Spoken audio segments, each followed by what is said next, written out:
All right, section 13.2, it brings us to line integrals. So now, I kind of mentioned that 13.1 is kind of a weird little section. Now we're moving on to 13.2, and as we continue through chapter 13, we kind of just keep adding another layer. So it's really important that you're kind of understanding each section before we move on to the next one. So 13.2, we do line integrals. 13.3, we do a little bit more with line integrals. We get the fundamental theorem for line integrals. And then 13.4, we move on to, sorry, I'm flipping through my book right now, Green's theorem, okay? And then 13.5, we have curl and divergence. 13.6, we have parametric surfaces and their areas. So we kind of move from lines to surfaces.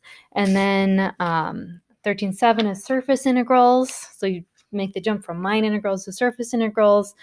And then 13.8, we have Stokes' theorem, where we kind of start to get into some volumes a little bit.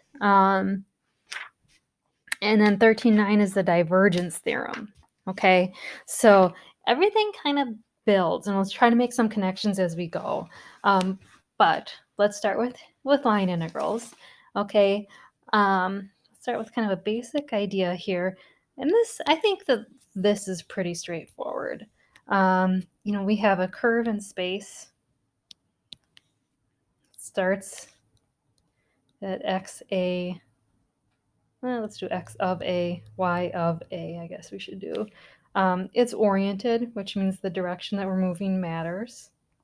Okay, so maybe it goes around that way. And then maybe our little curved segment here ends at x of b, y of b. Okay, and we're going to call this curve C. Okay, C is a curve defined parametrically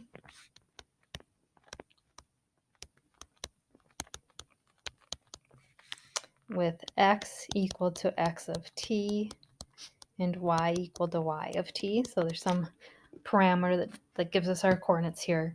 And then t is between a, which is our start point, and b, which is our end point. Okay. Let's suppose f is a function of two variables.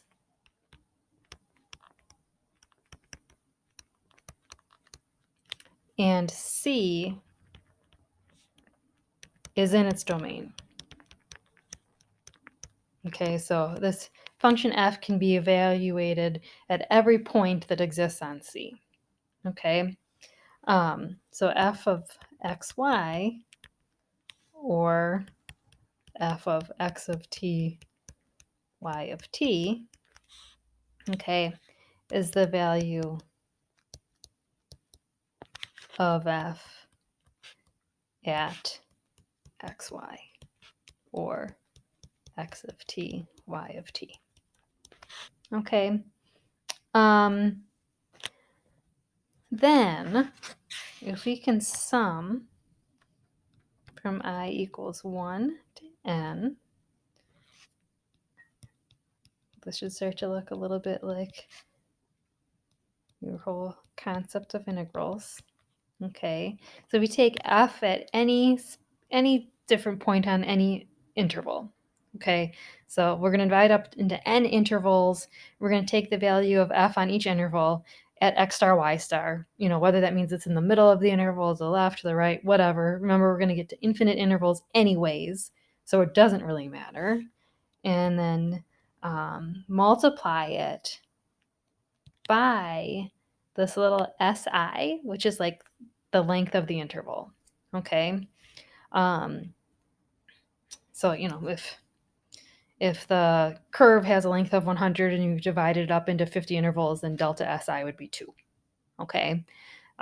So we could approximate some value of f on each of those 50 intervals, multiply them by 2, add them up, and we get kind of this accumulation idea. Okay. So this approximates the total of all the values of f along the curve split into pieces of length delta s. Okay, another way to think about this. Think of C as a thin wire of variable density.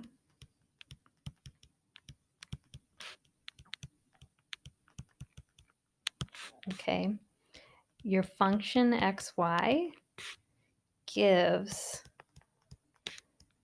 the density of the wire at any point. Okay, so again, my idea before, like, let's say C has a length of 100. Okay, and we're going to divide it into 50 segments. Each is 2 units, whatever we're using. Anyway, it's 100 inches long. We're going to take 50 2-inch segments. We're going to measure the density at a point on each segment. Okay, so maybe on one segment it's 1 pound per inch. It's a heavy wire. Okay, maybe on another segment we get 2.5 pounds per inch. Okay, but if we take each segment and do, all right, 1 pound per inch times 2 inches plus 2.5 pounds per inch times 2 inches plus, and we do that for all 50 segments, what we've essentially done is approximated the weight of the wire. Okay, so then the summation from I equals 1 to n of f of xi star yi star. Okay, again, that's your density measured on that segment, wherever you want to measure it, times the length of the segment, okay, approximates the total weight of the wire.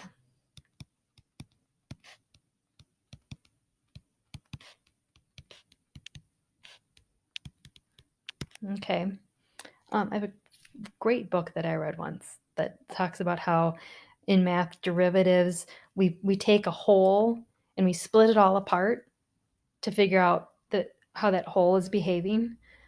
And in integrals, we take all kinds of little pieces and we put them together to figure out how the whole is working.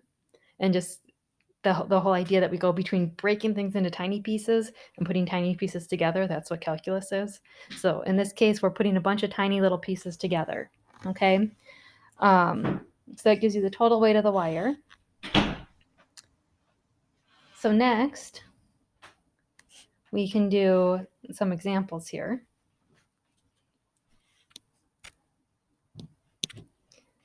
Actually, keep going with this. If we had infinite intervals, then we could do the limit as delta s approaches 0 or as n approaches infinity of the summation from I equals 1 to n of f of x I star yi star. And you should know that you should recognize this as we're getting to an integral here. That's your integral over c of f of xy ds. Okay, where s is that kind of like your arc length. Okay, so this is also another way to write this is the integral from a to b, and remember that's your t values of f of x of t, y of t, times your arc length. Okay, so go back to Calc BC, parametric arc length, dx dt squared, dy dt squared,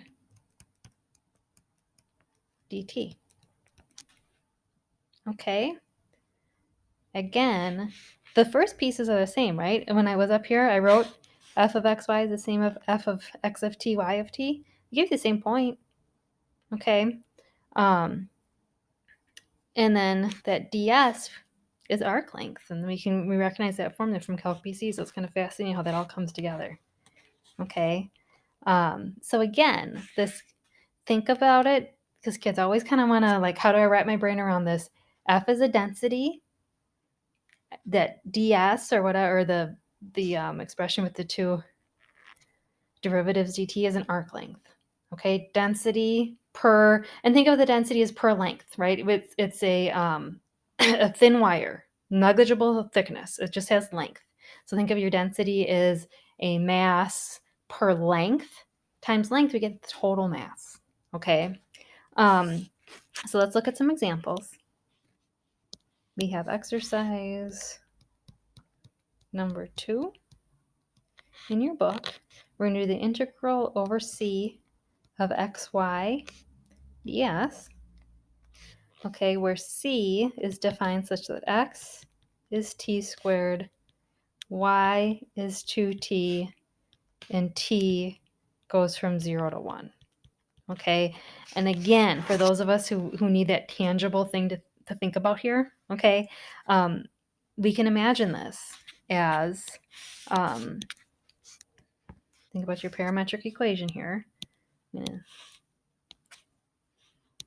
Okay, if x is t squared and y is 2t, then y, let's see, t could be 0. Let's see, t would be the square root of x. Okay, so we've got like your square root function here. When t is 0, we're at 0, 0. When t is 1, we're at 1, 2. And it would look like this. Okay, so 0, 0, 1, 2. This is our segment C. Okay, and then that xy, think about it as like the density. Okay, so at the origin, the density is negligible. It's 0. Okay, f of xy is 0, right? Because f of xy is xy. Okay, it maxes out there at this end where f of xy would be 2. Okay, another point on here would be, oh, let's see here. Let's give myself an easy one. When x is 1/4, I guess we could do, yeah, when t is 1/2, then x is 1/4, and y is 1. Okay, so we'd have when x is 1/4, y is 1, and there f of xy would be 1/4. Okay, so what I was kind of saying before is I could go ahead and split this negligible thickness into little pieces and find like an f of xy on each one, multiply my f of xy by the length, and I'd have kind of an idea of the weight or the mass of this wire. Okay, that's just kind of something to concrete here, but like you didn't have to actually do this. You don't have to go through that thought process to just do the problem here. Okay, so what we can do here then is we are going to integrate from t equals 0 to t equals 1. Our function in terms of t, okay, so this is, we just did the a to the b. Now our function, which is x times y, so that's going to be t squared times 2t. Okay, and now we have to do the square root of dx dt would be 2t, dy dt would be 2. Okay, so then we'd have 4t squared plus 4 dt. So we could do what I did on the right-hand side here, and we can approximate it with smaller and smaller intervals, or we can do what we did on the left-hand side and get the actual value here. Okay, this is going to require a u substitution. Let's see, we can factor a 4 out of our square root. So a 4 out of our whole shebang here, right? 4 integral from 0 to 1 of t cubed, square root of t squared plus 1. We just did u subs like this in my Calc BC class. U is t squared plus 1. Du is 2t dt. Okay, so then when we sub it out, we're going to only get a t out of there, right? So we want a t cubed, but our du is only going to give us a 2t. So we have to use the fact here that t squared would be u minus 1. Okay, I'm also going to change my limits of integration. So if t is 0, u is 1. If t is 1, u is 2. Okay, and then I have my square root of u. If I put in my du, I get 2t dt, which means that I can make that a 2 because I'll get the 2 from my du. That would make that a 4.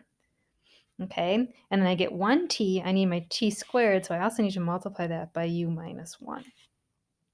Okay, and I always tell my kids when you do a tough u sub, try it again, like sub it back out. Okay, so then I'd have 2 integral, I can put those, would go back to 0 and 1, the square root of u, which would be t squared plus 1, u minus 1, which would be t squared, and then du, which would be 2t dt. And if I combine those, then I definitely have what I started with, so that u substitution is correct. Okay, so sometimes with those tough ones, you want to kind of, you do the u sub and then you sub it back out, make sure you did it right. So 2 times my integral from 1 to 2.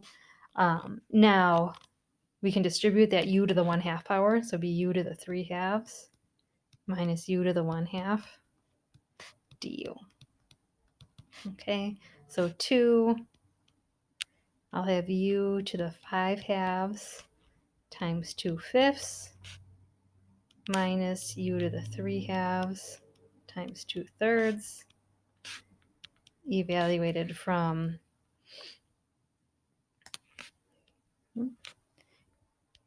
u equals 1 to u equals 2. Okay, and I think I will leave it to you to get the rest because there's a lot of algebra involved there. You can check your own work to make sure that you get 2. Let's see, I get 8/15 square root of 2 plus 1. Okay, so you should get something equivalent to that. I think before I simplified it, I had 2 4/15 square root of 2 plus 4/15, then I just factored out a 4/15. Okay, so you can check your work there, make sure you get the same answer. All right. Another way that you might see these written, okay, so the integral over c of f of x of t, y of t, square root dx dt squared plus dy dt squared dt. This is your line integral with respect to arc length.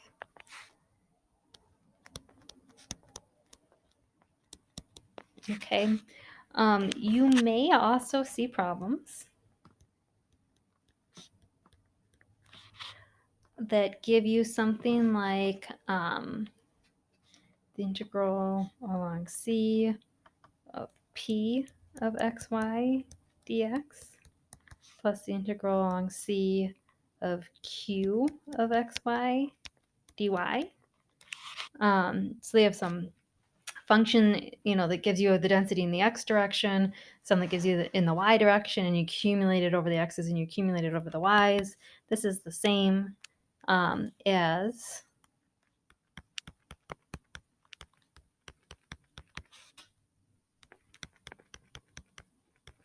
it might look like this. Okay, this integral from a to b of,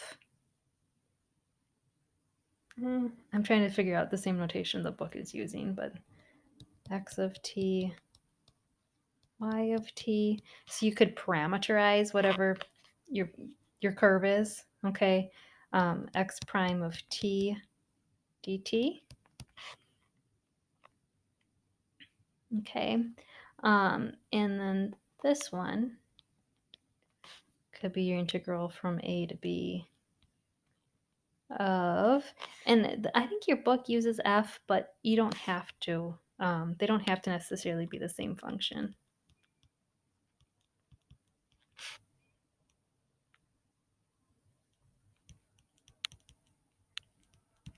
Okay, so that then we could do your integral from a to b.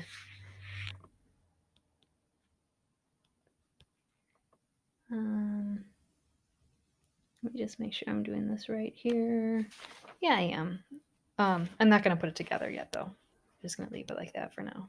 Okay, so basically, what they might do is they might write it like this and kind of force you to parameterize that curve, mainly because p of xy is also in terms of y, so you can't just integrate with respect to x. You'll still have a variable in there. And q of xy would not necessarily be only in y, so if you try to integrate it, you get stuck again. So what they have you do is let's parameterize it so everything's in terms of t, including your curve, and then we can do this. Okay. So I'll show you an example like that. But one thing, and I'm going to put this in a different color too, because we want to remember how to parameterize, because oftentimes they do this with a segment. So let's remind ourselves from chapter 10 how to parameterize a segment. Okay, and that is r of t is, and it's always 1 minus t, and you would have r of 0 or r naught is your starting point, plus t r1, which is your end point, and t is between 0 and 1. Okay, so r of 0 is initial point. R of 1 would be like your terminal point. Okay, so let's look at example, or this is exercise 15 in your book. Okay, where we have the integral over c of z squared dx plus x squared dy plus y squared dz. I would prefer parentheses in there. I don't think your book actually puts them in there, but I like them in there. Where c is the segment from 1, 0, 0 to 4, 1, 2. Okay, now here's the thing. If that z squared was like an x squared, here, I'm even going to write this out. If we had the integral over c of x squared dx plus y squared dy plus z squared dz, then we could do the integral from 1 to 4 of x squared dx plus the integral from 0 to 1 y squared dy plus the integral from 0 to 2 z squared dz, and that would get the right answer. Okay, but we can't do the integral from 1 to 4 of z squared dx. Okay, we know that if we integrate that with respect to x, we're just going to have an x in there, right? It would be xz squared from x equals 1 to x equals 4. Your final answer is going to have a z in there. Okay, so you're going to get stuck. So what we have to do is parameterize everything, okay? So starting with that curve, so r of t would be 1 minus t, 1, 0, 0, plus t, 4, 1, 2. Okay, so we're going to have 1, 0, 0 plus negative t, 0, 0 plus 4t, t, 2t. Okay, just by distributing the 1 and distributing the negative 2. So we're going to have, in our x's, we'll have 1 minus t plus 4t, so 1 plus 3t. In our y's, we are going to have t, and in our z's, we're going to have 2t.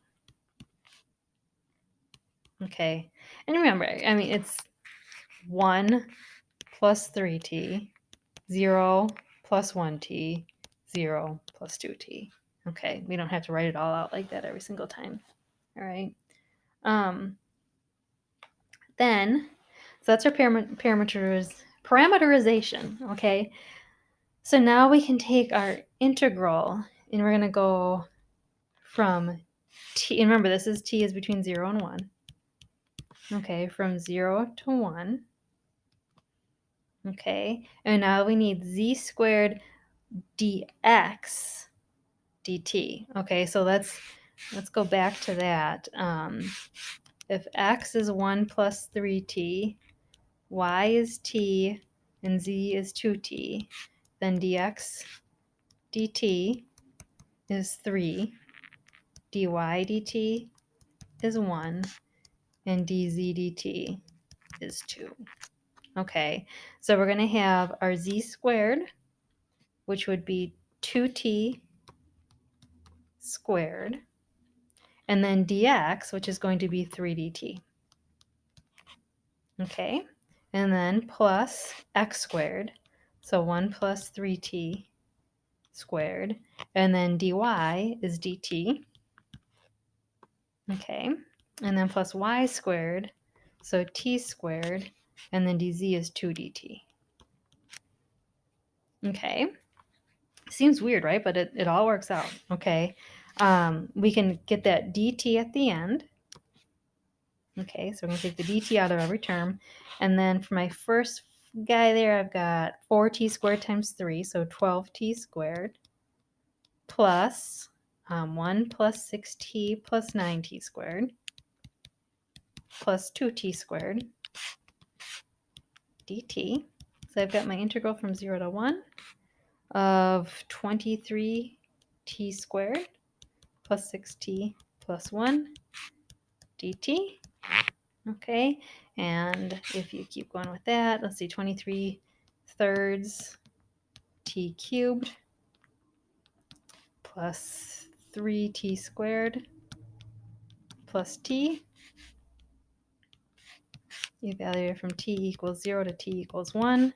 So we have 23 thirds plus 3, so plus 9 thirds plus 1, so plus 3 thirds.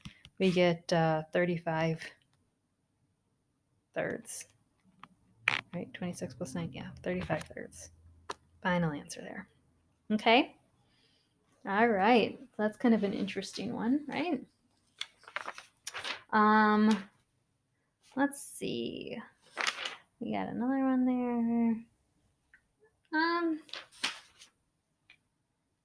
There's one more that I just want to at least set up for you that I've got in my examples here.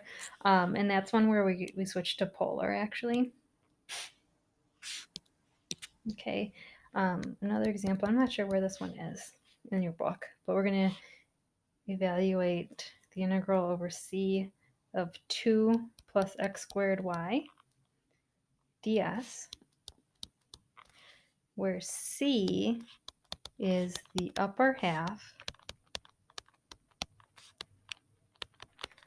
of the unit circle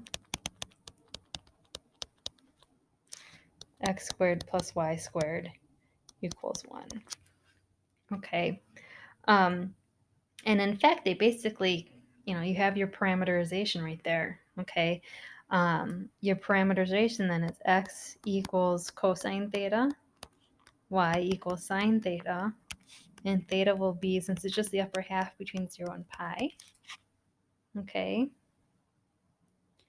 And then we would want to have dx d theta would be negative sine theta, and dy d theta would be cosine theta. Okay, so remember, okay, this is going to be the same as the integral from a to b of f x of theta y of theta. Okay, and then ds is going to be dx d theta squared plus dy d theta squared d theta. Okay, and that just goes right back up to the first example we did. Okay, right back up to what we did right here. Okay, we're just parameterizing in terms of theta instead of t, whereas it's the same thing. Okay, so we'll have the integral from 0 to pi of 2 plus x squared, so cosine squared theta, and then y, so sine theta. Okay. And then square root of negative sine theta squared plus cosine theta squared. That's going to work out real nice for you. And then d theta. Okay, so we have parametric equations that are in terms of t, but your polar coordinates are also like a nice little way to parameterize if we're working with circles or something like ellipses or whatever. Okay. So I'll leave that for you guys to finish because I have a feeling that might possibly be a homework problem. I'm not sure. Okay. But yeah, hint there, right? That's going to all go away. Okay. All right, let me get another application here. Okay, the last one that we have is line integrals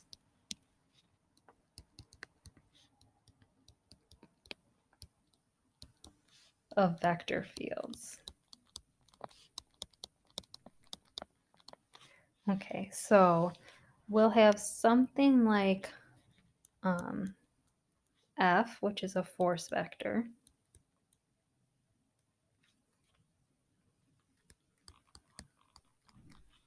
And then we'll have T, which is a tangent vector, which gives you kind of like a direction. Right, because force times distance is going to give you work. So your summation from I equals 1 to n of your force evaluated somewhere times that tangent vector at that same place times that distance that we want to go. Okay, so we have a force, we have a direction, and we have a distance. And so that total is going to give us total work. Okay, and that summation is an approximation, right? Until we turn it into an integral. Okay. So total work will be the integral of your force vector dotted with your tangent vector ds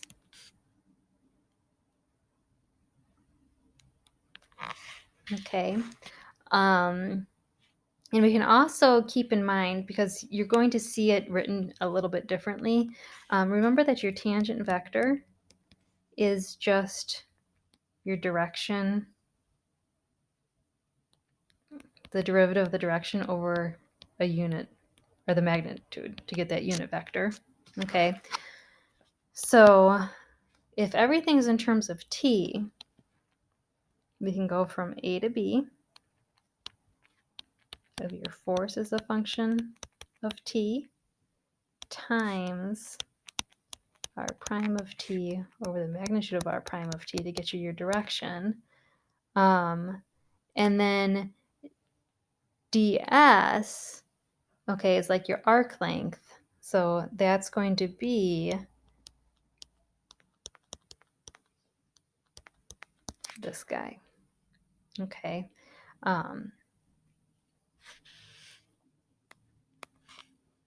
Your arc length. Okay. So we can get like the magnitude of the direction.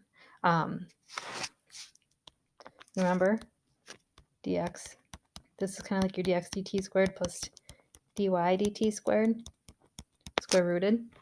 That's how you find magnitude, right? Okay. So that goes back to that ds being the same as like an arc length, but now we're just using vectors to describe it. Okay. And something nice happens then, you can probably see. We're just left with that r prime. Okay, and we might see that written a little bit shorter.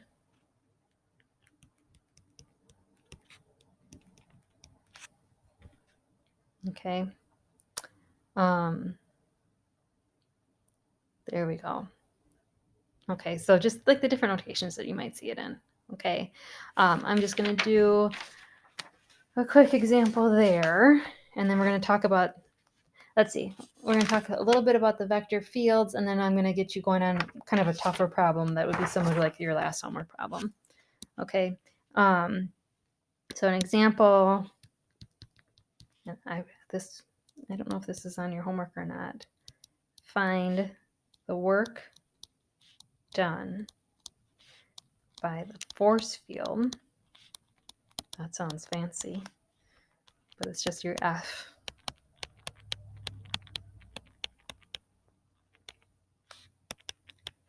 Okay, and that just tells you like how much force is required at any point in the plane. Okay, to like move an object. All right, so you can think about in space, like something might move more easily at a certain point in space than at another point in space. Okay, maybe to the density of the air or the density of the atmosphere. Okay, I'm no physicist, but like, things move at different rates in space. Okay. Sorry, that was kind of an ugly explanation there. But anyways, for work done by this force field in moving a particle along the quarter circle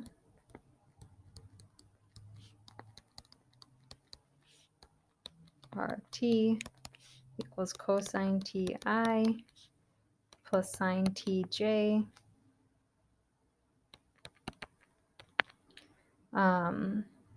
when t is between 0 and pi over 2. Okay. All right, so we would have x is cosine t.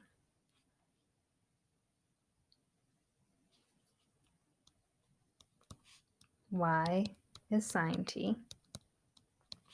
Okay. R prime of t would be negative sine t. I plus cosine t j. Okay, so putting this all together, and again, t is between 0 and pi over 2. Okay, so we're going to have the integral from 0 to pi over 2, okay, of your force vector. So that's x squared negative xy. And we're gonna switch that to t's, okay, dotted with r prime of t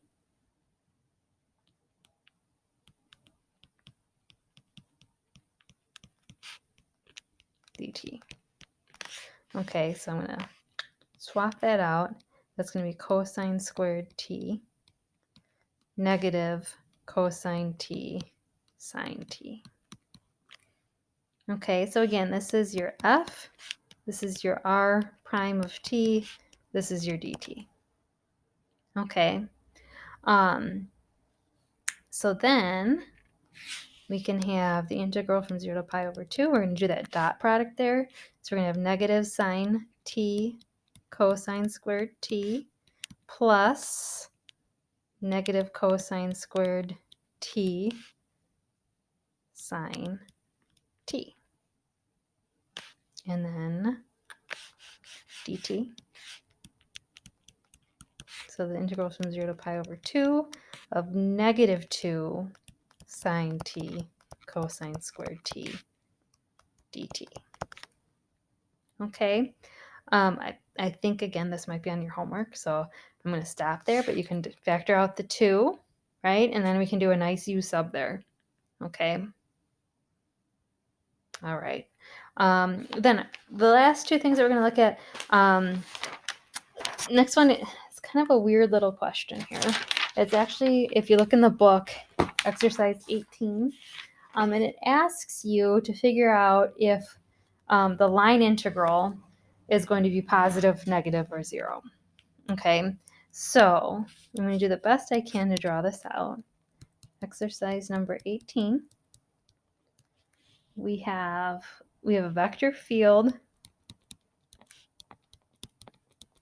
F, okay, and two curves. We have C1 and C2. And it's asking, are the line integrals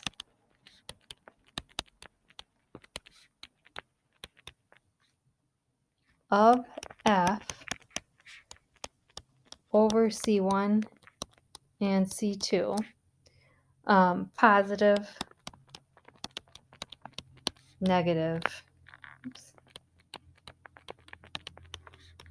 or 0. Okay, and it's kind of basically saying if you were to be the particle moving along C1 and C2 through that force field, that vector field, are you working or not? Like, are you going with the flow or against the flow? Okay. So the way that they have this drawn, and I'm probably going to not do a great job here, but I'm going to do my best. Okay. And again, this is on, I'm going to write page 771 in your book. It's exercise 18. They have, it's almost like these are all pointing in this direction. It's almost like it's a curve. Kind of look like that, and then here, kind of go like that, and they're all pointing. I'm not going to draw all the arrows, but it's kind of like this windmill effect here. And smaller towards the middle, bigger towards the outside. Okay, roughly. All right, and then we've got C1, and it's tough to see, but they are oriented, which they have to be. Okay, so there's C1, and then C2. Okay, and it's really confusing because, like, how do they expect you to know that? Well, if you think about, like, you're a little particle moving along C1, at any point that you're at, think about if that vector field is with you or against you. Okay, and for the most part here, I mean, it's against a little bit, it's not perfectly aligned, but for the most part, the vector field is pointing in the same direction as you're trying to move. Okay, so along C1, it's positive.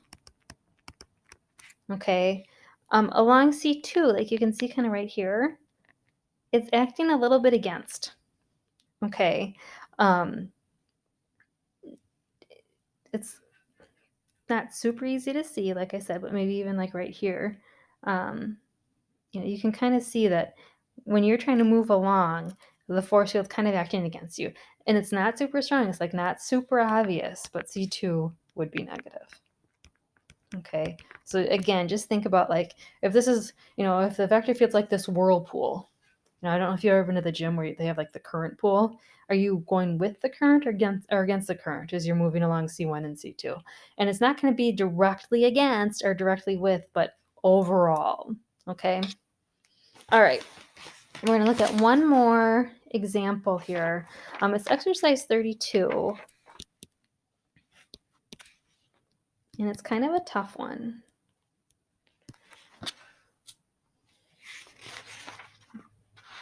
Okay, they have a thin wire has the shape of the first quadrant part of the circle with center of the origin and radius A.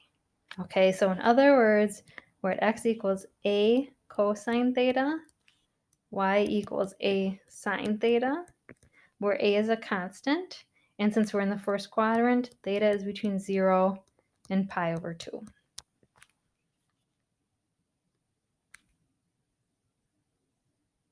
Okay, it says if the density rho equals kxy, find the mass and center of mass.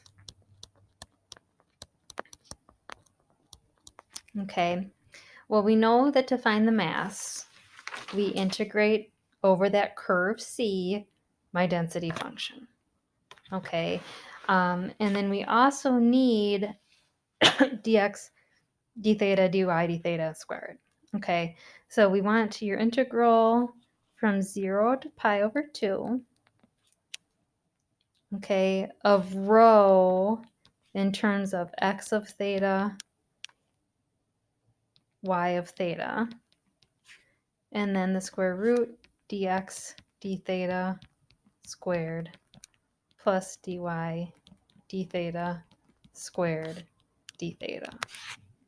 Okay, well, dx d theta is going to be negative a sine theta.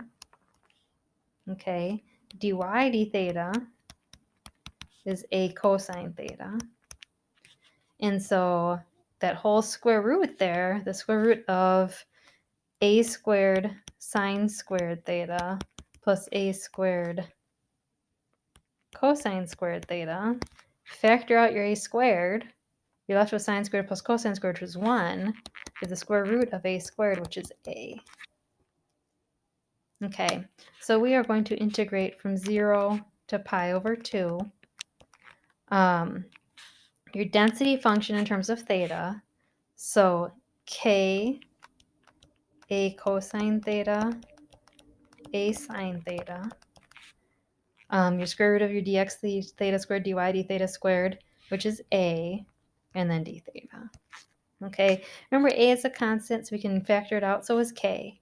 So we can just have k a cubed, integral from 0 to pi over 2, cosine theta, sine theta, d theta. And that can be done with a nice u sub.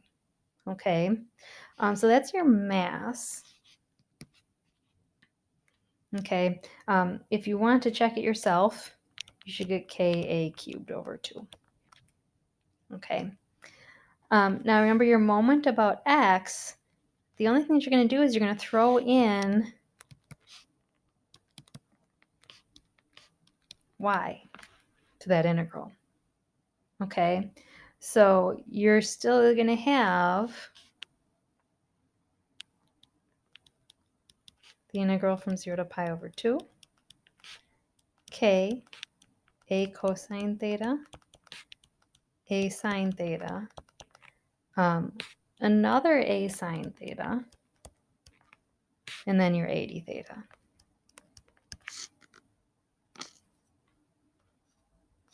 Okay, so then you're going to have the integral from 0 to pi over 2. We're going to take out a ka to the 4th, it looks like.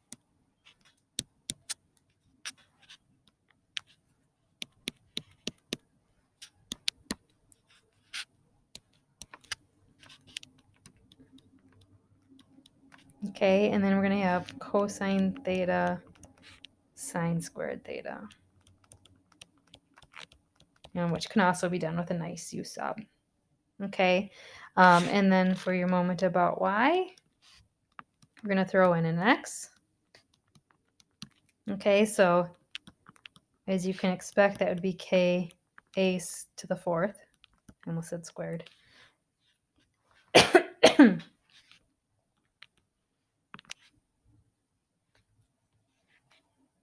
Starting to get glitchy. Good thing I'm almost done. And we know that instead of an a sine theta, that would have been an a cosine theta. So your integral from 0 to pi over 2 would be sine theta cosine squared theta d theta. And that can also be done with a nice u sub. Okay, and then just remember x bar y bar